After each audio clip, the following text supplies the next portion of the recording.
Now, if you've been on the road in Essex recently, you might have heard this coming at you.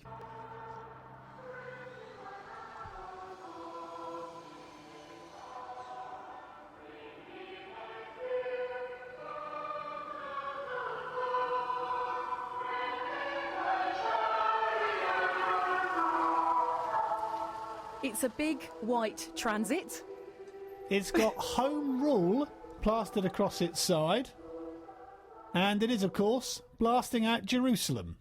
And the driver of that transit van is Eddie Bone. And Eddie joins us in the studio here on BBC Essex Breakfast this morning. Eddie, good morning. Good morning. What's it all about?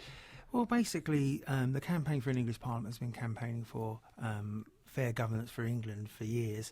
What we're saying now is that you've got to look at the option of English independence as being the only way forward, because we've got a British government no longer listening. We've campaigned for years for a federal system. We still like a federal system for the UK. We're not against the UK at all in any way. But if a British government doesn't listen to the concerns of the people of England, then the only thing we can do really is call for English independence. I mean, we've got to have our taxes spent in England. It's got to be fair for the UK to survive, and currently the UK is very unfair to the taxpayer in England. So that would mean an English Parliament then? Yeah, an English government. It would mean that actually we'd have English departments, we'd have accountable MPs. I mean, surely there's nothing wrong with actually saying we need MPs that are accountable to the people they represent. Currently, we don't actually have that. And isn't that's going to cause a bit of chaos, though, isn't it? I mean, you're breaking up the United Kingdom. Wouldn't it make us weaker? Well, I'll tell you what is chaos and which is very unfair. Currently, under the Barnett formula, under the spending for the UK, the English taxpayer is actually paying £10 billion to Scotland in surplus every year. Well, we're seeing our accident emergency departments closing down. We're seeing our councils having to reduce what they're doing for the public, while we're actually unfairly funding Scotland to the tune of £10 billion every year above what we should be spending.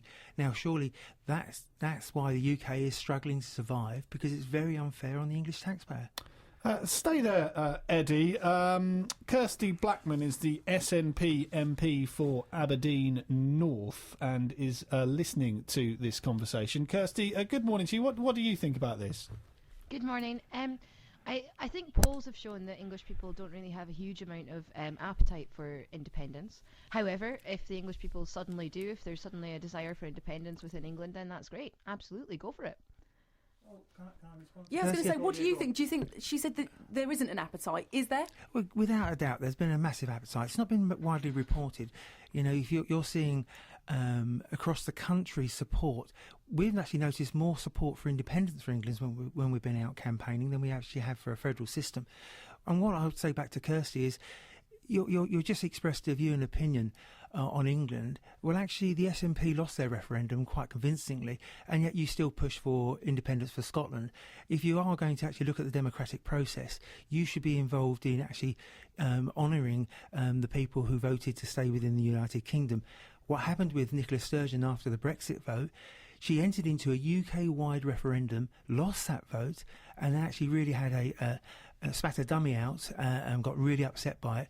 And that's not fair. You know, she's shown that actually the SNP doesn't want to work along with the UK, which means actually in England we have to have independence. OK, Eddie, obviously that's a long time of talking without hearing from Kirsty. Kirsty, what have you got to say back to Eddie? Yeah, there was a UK-wide referendum on leaving the EU. It wasn't something we were in favour of. It was something that we argued against. We didn't have the opportunity to move against that because we were only 59 MPs out of 650 within the UK Parliament. And I understand that Eddie thinks that that's unfair, that we've got too many. But if English people want independence and if they feel strongly about Home Rule, then that's great. I'm absolutely supportive of self-determination for countries that vote for it. But you mentioned that you don't think there's the appetite in England. I'm guessing you think there's more of an appetite in Scotland, but that still didn't get through. So what do you have to say to what sort of the point that Eddie was kind of getting at?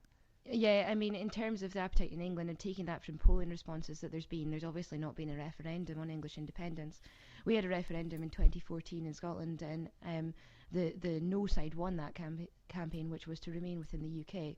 I think it's support for independence has gone up slightly since then, partly because of the EU vote. Obviously, Scotland voted to stay within the EU, whereas England and Wales voted to go out. So I think it ebbs and flows, but I think possibly we're looking at a slightly higher appetite for independence in Scotland than we've seen previously. Well, actually, I would say that you lost the vote. I mean, let's just get that straight. Plus, also, the people of England haven't been offered the referendum.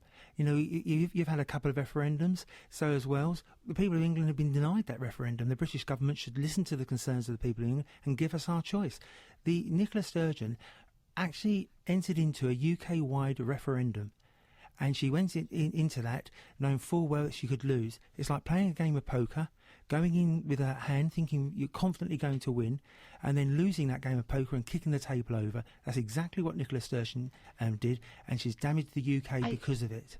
I don't really understand what you're talking about. I don't understand why you mean that Nicola had a UK-wide referendum. Well, she entered into it, Kirsty. She entered into a UK-wide referendum knowing full well that she could lose that. When she lost it, she didn't accept it. That's actually not good for a federal system for the UK. Come on, you know the score. EU referendum? Are you talking about the EU referendum? It was not Nicola's choice. It was nothing she to do entered with into Nicola it. She could have refused to. She could have made a song and dance and refused to. Okay, we're straying off a little off topic. I mean, but Eddie mentioned with regard to the referendum and losing that referendum, the Scottish referendum. This is for independence. Would that still be the case today? Do you think, Kirsty? How would Scotland vote if there was another referendum today? I really don't know.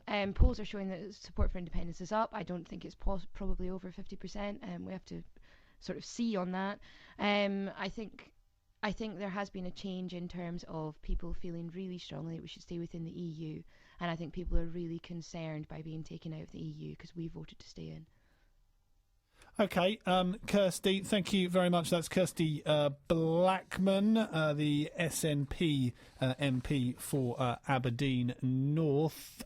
Just back to Eddie, who's in the studio here. Eddie, why Jerusalem around your van? We picked Jerusalem because it's the anthem picked for the Commonwealth Games. It's recognised as an English anthem. It's also something that the rugby, we're encouraging for the rugby to play more. We're the only country within the UK that actually doesn't have a national anthem played. So we play God Save the Queen, which is the UK anthem. So we're saying, let's play Jerusalem. We're having a fantastic response. Since we've been going around with the vehicle saying Home Rule, for the love of England, support us, we've had people clapping us in the streets. We've had people coming out of the shops, putting their thumbs up. It's been quite a shock to us, the level of support we're receiving. And that's across the country. I mean, we were in Leeds with the vehicle only a few weeks ago, and, had people coming out and just saying, thank you for doing this. So it's a real appetite for a fair deal for England. OK, Eddie, thank you very much for talking to us. Eddie Bone, who's been driving that big transit van around Essex and the country, blaring out Jerusalem. What do you make of it? Do you agree with Eddie? Do you think England should be independent? Give us a call now, 0300 200 40 41. Should Jerusalem be played at our sporting events instead of God Save the Queen when England plays Scotland in the rugby or Wales in the rugby, as it was at the Commonwealth Games? We'd like to know your thoughts. You can text the word Essex, then your message to 81333. So type in the number 81333, start your text with the word Essex, and then tell us what you've got to say. It's 7:15. Sonia and Ben at breakfast on BBC Essex.